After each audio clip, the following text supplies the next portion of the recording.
Are you ready to unlock the power within? To let go of fear, embrace vulnerability, and step into a life of alignment and fulfillment? Welcome. I'm Valina Stavropoulou, and this is a journey of unbecoming, discovering a version of yourself you never knew existed. What does it mean to unbecome? It's about release, surrender, radical acceptance, and so much more. But what can unbecoming do for you? In each episode, I guide you on a journey to overcome self-doubt, set empowering boundaries, and uncover the untapped potential within you. Through honest storytelling, insightful interviews, and reflections drawn from my own experience of living with MS, you will find inspiration to face life's hurdles, embrace your authentic self, and thrive. Are you ready to cultivate deeper self-love, experience more joy, and live a life guided by purpose? It all starts now. Welcome to the Journey of Unbecoming, everyone. I'm Valina, your host, and I'm really grateful you're here with me today. So this past weekend, I came down with COVID, high fever, body aching, the kind of sick that doesn't allow you to do anything. Gosh, I thought we'd moved past this, but here we are again. And you can probably still hear I'm a bit congested. So, I knew I had a full week ahead, filled with commitments and stuff. And my first instinct was, the same old one. Push through, get on with it, abandon myself for the sake of keeping up. Let alone that when I get sick, I also get very, very annoyed with myself, like I have failed me somewhere, which is a huge mistake, right? And it surprised me, how many times I've done this before. You'd think after so many lessons, I'd know better. But this is the thing about old habits. They can sneak in ever so quietly, even when we think we've outgrown them. And this time, though, I chose differently. And as soon as I noticed the pattern, I always tried to choose more wisely. So I did give myself permission to rest, to recover, and to do the bare minimum the days that it was possible. And in those small choices, there is a big reminder. Self-love isn't always about adding more care routines. Sometimes it's about the courage to stop, to stay, to be present with yourself when every part of you wants to run away, wants to rush, wants to go back to the busy. And that's exactly where we're going today, into the heart of what it really means to stop abandoning yourself and how to begin meeting those parts, those tender parts of you, with the love they've always needed. So as always, let's take a deep breath together here. Feel your feet on the ground. Exhale and feel your heart in your chest. And let's begin. So let me take you back to my second year of living with MS. By then, I had put every self-care ritual you could imagine into place. The morning meditation, the walk in the park, the evening bath, going to yoga, weekly treatments from like massages, acupuncture, like having a nutrition plan, taking the vitamins, organic everything. And then I think I've mentioned it in one of my early podcasts that I was by far the perfect patient. On paper, it looked perfect. Like I was living inside a wellness magazine. And for a little while, it also worked. But after a few months, I started noticing that instead of feeling nourished, I felt drained. I was exhausted from trying to keep up with all of it, day in, day out. And underneath there was this sort of anxiety, this emptiness that no amount of doing the right things seemed to touch. And I remember thinking to myself, like, I'm doing everything in my power to take care of myself and keep the illness at bay. So why do I still feel that something is off, something is missing? And this is why it struck me.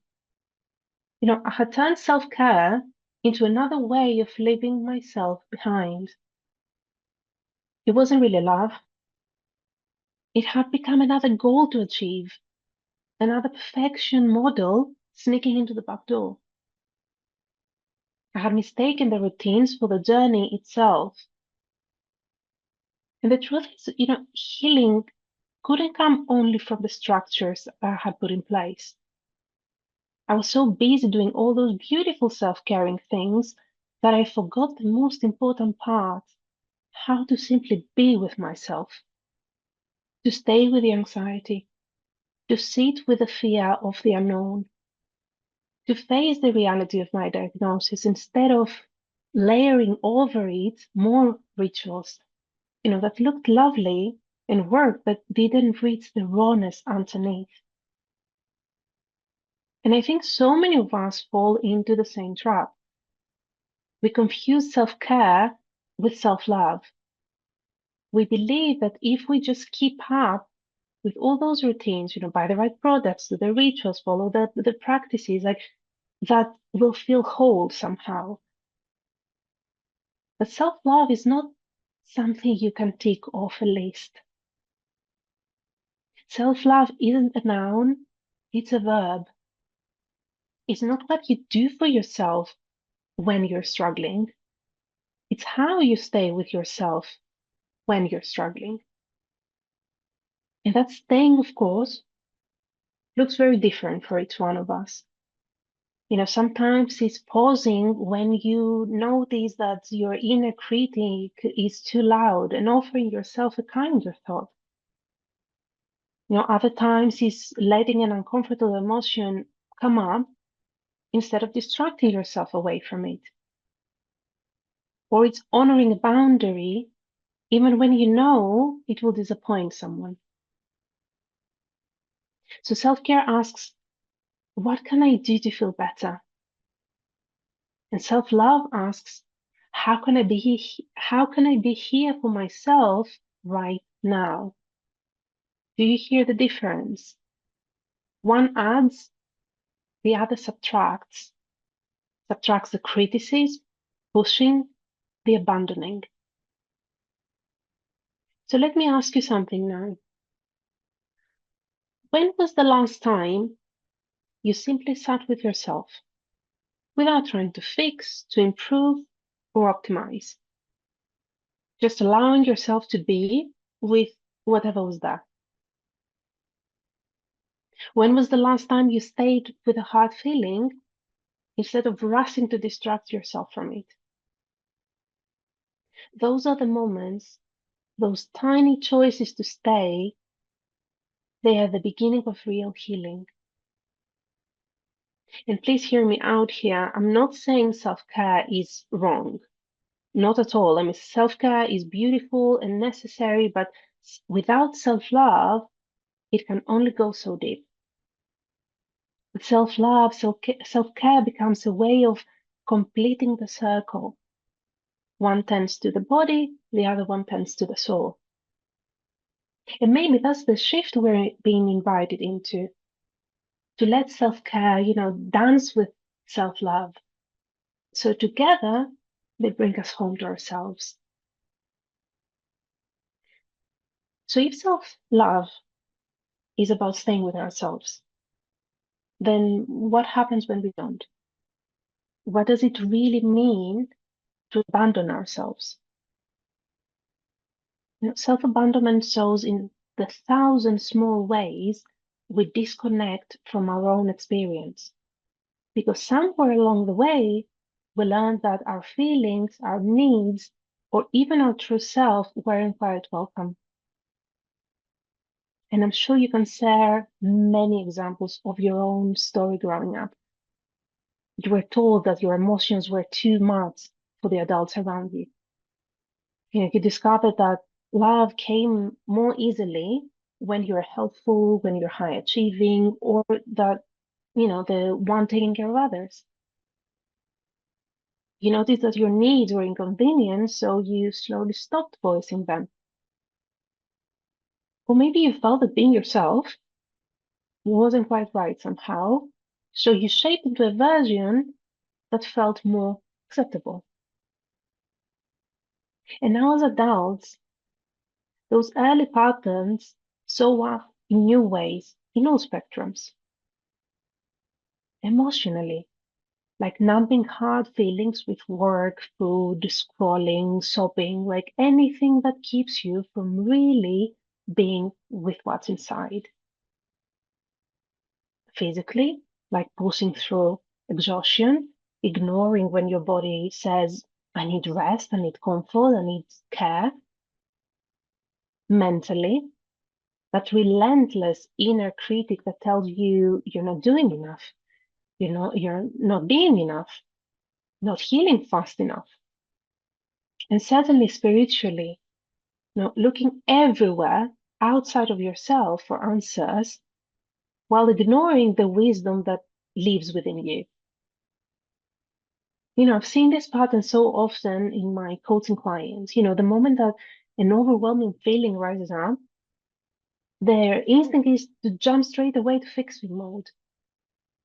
They're like, what can I do? What should I change? How can I make this better? Tell me what to do. And I remember doing the very same thing myself, like treating my emotions like problems to be solved rather than something to be listened to. What I often remind my clients and what I tell you too, if you find yourself in the same pattern, is this: your feelings are not the problem. They're messengers. They're not asking you to fix them. They're asking you to hear them. Ask, and the more you learn to sit with them, instead of rushing to change them, the more they soften on their own. The struggling part of your inner world doesn't need fixing. It needs witnessing, curiosity, and it needs compassion. And when we don't give it that, the cost runs deep. We start losing trust in ourselves. We stop recognizing who we really are. And we feel so isolated, even in a room full of people, because we're not even present to ourselves. The part of you that learned to abandon yourself wasn't broken. It was adaptive, it was intelligent, it was protective, it was created for a reason. It helped you survive in environments where being fully you didn't feel safe. And here's something important to remember: you cannot heal what you are judging. So before you change these patterns, you need to stop seeing them as failures and start seeing them for what they truly are: brilliant survival strategies that once kept you safe. Though now, as an adult, you get to choose differently. You get to learn that your feelings are safe to feel, that your needs and desires are not burdens, they are information. That your presence with yourself is not optional, but it is essential. And healing begins when we start treating ourselves like someone we deeply love, like someone we truly want to understand, acknowledge, validate, listen, and see. So let's just pause here for a second. Where do you notice yourself abandoning you? Is it when sadness comes up, when you're angry, when you're scared, even when you're excited? What's the worst that could happen, really happen, if you chose to stay? And then what might shift if instead of leaving yourself in those moments, you decided to stay? The beautiful part is when you start staying with yourself in those vulnerable moments, you're not just choosing presence in the now. You're also reconnecting with the child within you, the one who first learned to hide, to please, and to adapt. And that's when the real magic begins. Carl Jung once said, in every adult, there lurks a child. An eternal child, something that is always becoming, never completed, and that calls for unceasing care, attention, and education.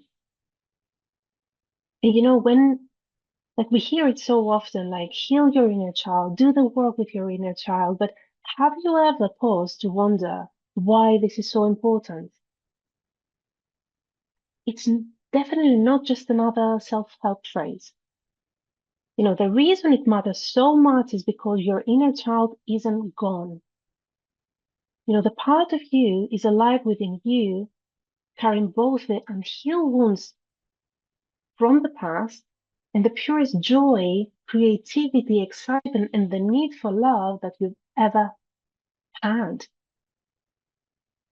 And you see, every time you criticize yourself, every time you push through overwhelm, every time you say, oh, I should be over it by now, that's your adult self turning away from your inner child all over again. And you're recreating the very dynamic that wounded you in the first place. I love Jung's words because Jung's words that they capture so beautifully what psychology calls parts work. The understanding that we all carry different aspects of ourselves, shaped at different ages and stages of our lives. And one of the most important of these is our inner child.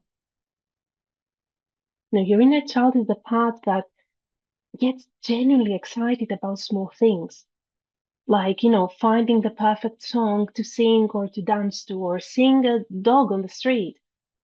It's the part that feels rejection like a proper physical wound, but also feels love with your whole body. It's the part that creates without overthinking, the part that trusts before learning not to. Most of us learned early in life to push this part away. When we abandon our inner child, we don't just leave behind old pain, we also lose access to our most authentic, joyful self. The way you relate to your inner child sets the tone for how you relate to yourself everywhere else in your life. So if you're critical and impatient with your inner child, you'll be critical and impatient with yourself. If you ignore your inner child's needs, you'll ignore your own. But if you meet your inner child with curiosity, with kindness, with presence, everything has the possibility to change. And meeting with your inner child doesn't mean becoming childish or irresponsible. It means integrating. Your adult self brings the resources, the perspective, the safety, but your inner child brings creativity, authenticity, and the ability to feel deeply and fully. And together they create wholeness. I remember the first time that I did this work myself when I was training to become a coach. I realized how rarely I had actually stopped to listen to that little girl inside of me. And when I finally started doing it, it was so humbling. It softened the way I spoke to myself. That little person is still there waiting. Not waiting to be fixed, but waiting to be acknowledged, to be seen, to finally have someone, you, stay present with whatever they're carrying. So if I would ask you, like, what needs did you have as a child that weren't met? What did you long for then that you didn't receive? And what would you need to hear? Like, what words would help you feel truly safe and loved? The beautiful truth is that you can give that to yourself now. You cannot rewrite the past, but you can change how you choose to relate to those parts of yourself today. So now that you understand why this matters, let me show you how exactly to do it. And now we come to the heart of the healing. The practice of actually staying present with yourself, especially with the parts that feel young, scared, and or wounded. And this is what I call conscious reparenting. Becoming the loving, present caregiver to yourself that you needed when you were small. So I want to guide you to a little deeper actually now. I would like us to meet our inner child. So if you can close your eyes and be present for this practice right now, beautiful. If not, that's okay too. Of course, you can always pause here and return to it when you're in a quieter space. So if you're ready, take a moment to find a quiet space where you won't be interrupted for a bit, sit comfortably. And let's just take a few deep breaths together. So inhale and exhale. And inhale again. And exhale. And with the next inhale, let your eyes close or soften your gaze. And exhale. And now with your eyes closed, I'd like you to bring your inner child to mind. And this time I want you to allow an image to come fully. Maybe a specific age appears, or simply a sense of the younger, more tender part of you. Don't overthinking, just notice what comes. What do they look like? How are they sitting or standing? What's the expression on their face? And now gently I want you to speak to them, either out loud if you're alone, or quietly in your heart if that feels safer. And you might say something like, "Hey, sweet one, I'm here with you. I'm listening. I see you." If there is any resistance, that's okay. Sometimes our inner child is skeptical, they've been left before. So in that case, you can simply say, "I know you might not trust me yet. And that's okay, that's understandable. I'm also learning myself how to be here for you."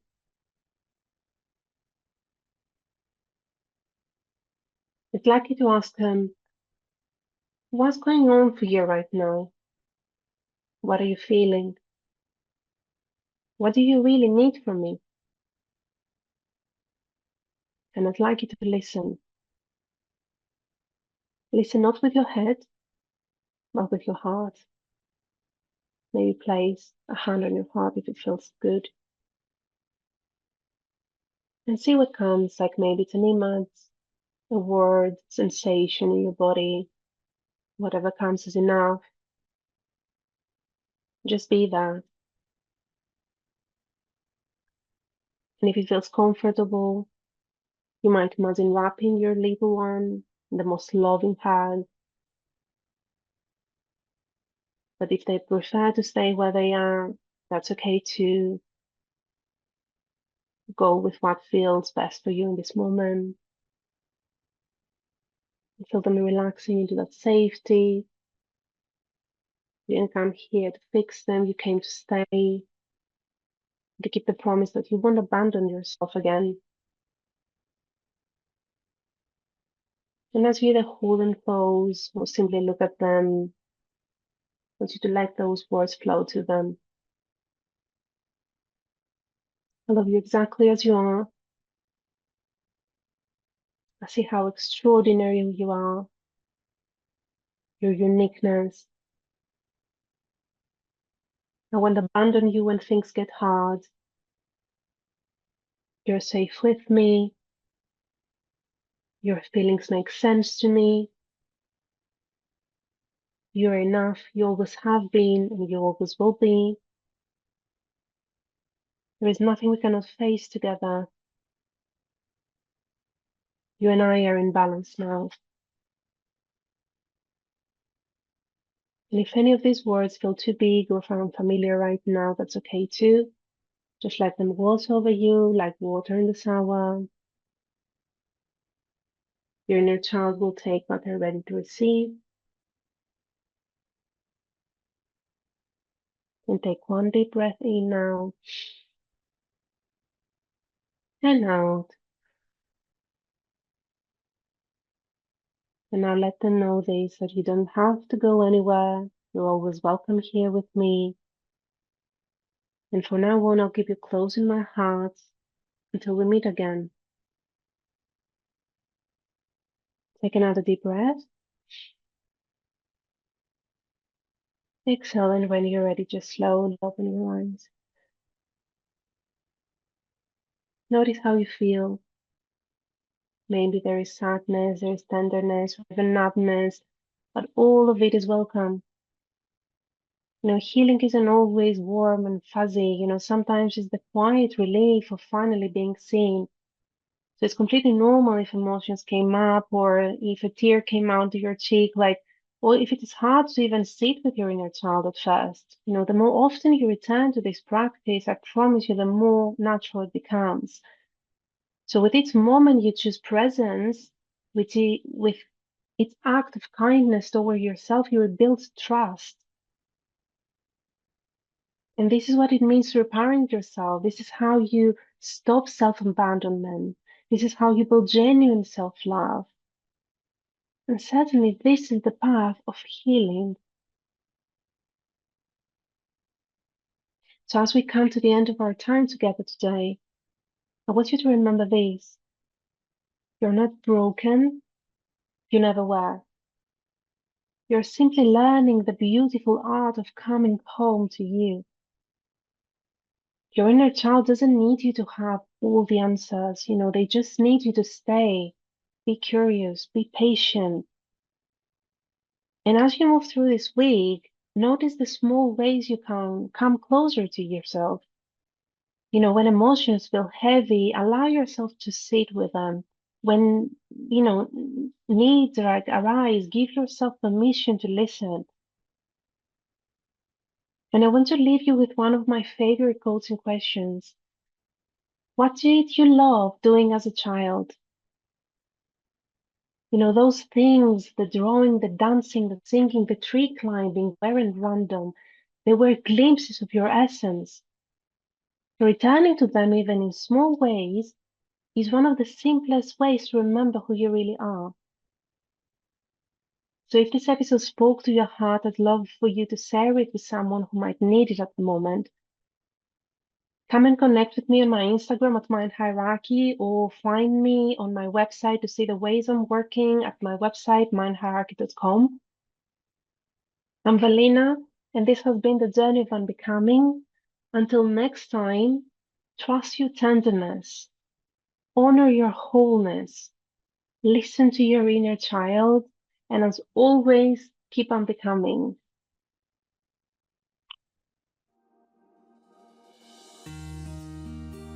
I'm Valina Stavropoulou, and you have been listening to the journey of Unbecoming, discovering a version of yourself you never knew existed. Tune in every first and third Thursday at 9 Pacific on Transformation Talk Radio for a space where you are seen, heard, understood, and deeply supported. Remember, you do not have to find your way back to your heart alone. Each episode invites you to explore what unbecoming means for your mind, body, spirit, and emotions, a transformative process of releasing what no longer serves you. This show is not just about overcoming challenges. It is about celebrating the beauty of letting go and stepping boldly into a life of joy, purpose, and self-confidence. For more information and to connect with me, visit mindhierarchy.com.